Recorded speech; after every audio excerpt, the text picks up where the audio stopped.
L'époque où le Bitcoin était la seule véritable option pour les investisseurs cherchant à se lancer dans les crypto-monnaies est révolue depuis longtemps. L'Ether, la deuxième plus grande devise, a atteint un record alors que l'intérêt pour les crypto-monnaies continue d'augmenter. Alors, que devez-vous savoir avant de décider où placer votre argent? Pourquoi le Bitcoin? Alors qu'une partie de la domination du Bitcoin a diminué cette année, le Bitcoin représente désormais environ 46% de la valeur totale du marché de la cryptographie, contre environ 70 au début de l'année selon le tracker CoinGecko, c'est toujours la plus grosse pièce unique de loin.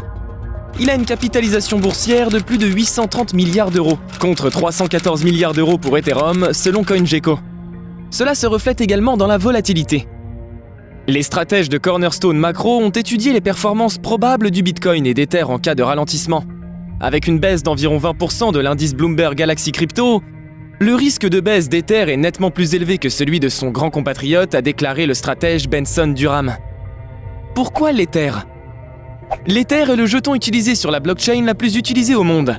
La technologie utilisée pour vérifier et enregistrer les transactions, Ethereum. Ethereum est utilisé par Microsoft Corp pour son offre de blockchain et a alimenté la croissance explosive des jetons non fongibles, le dernier engouement pour l'art numérique. Ether est une plateforme blockchain qui fonctionne comme l'Apple Store ou l'App Store Android, a déclaré Pat Lavecchia, PDG d'Oasis Pro Markets, une plateforme américaine de négociation de titres numériques. Le Bitcoin est une marchandise comme l'or ou une réserve de valeur.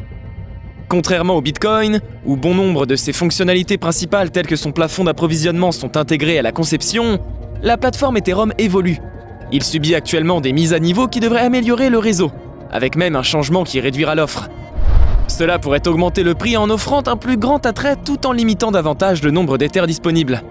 Les investisseurs considèrent souvent Ethereum comme un investissement de type croissance, faisant un pari sur le développement continu de l'écosystème décentralisé construit sur Ethereum, a déclaré Phil Bonello, directeur de la recherche chez Grayscale Investment, qui supervise les fiducies qui servent de véhicule pour les deux crypto-monnaies. Il considère parfois l'Ether comme un moyen d'obtenir une exposition de l'indice à tout le développement se produisant sur Ethereum. Pourquoi pas les deux, ou ni l'un ni l'autre? En parlant de volatilité, toute personne qui se lance dans les crypto-monnaies doit être à l'aise avec les fluctuations de prix, qui peuvent être substantielles même avec les plus établis. Le Bitcoin se négocie à près de 49 000 € le dernier jour de mars.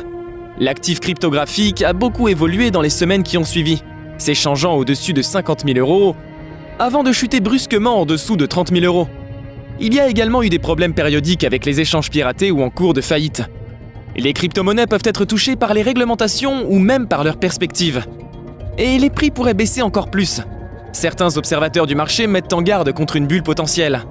La plupart des conseillers financiers traditionnels déconseillent d'investir plus de 5% de son portefeuille global dans la cryptographie. Ils préviennent aussi qu'il y a un risque de tout perdre.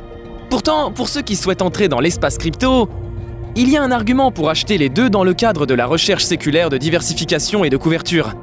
Étant donné qu'il existe des opportunités de diversification parmi les pièces numériques elles-mêmes, nous devrions envisager un petit panier d'entre elles, plutôt que seulement le Bitcoin, lorsque nous évaluons si une allocation aux actifs cryptographiques peut réduire la volatilité du portefeuille aux côtés des actifs traditionnels, ont écrit les analystes de Cornerstone dans un rapport récent.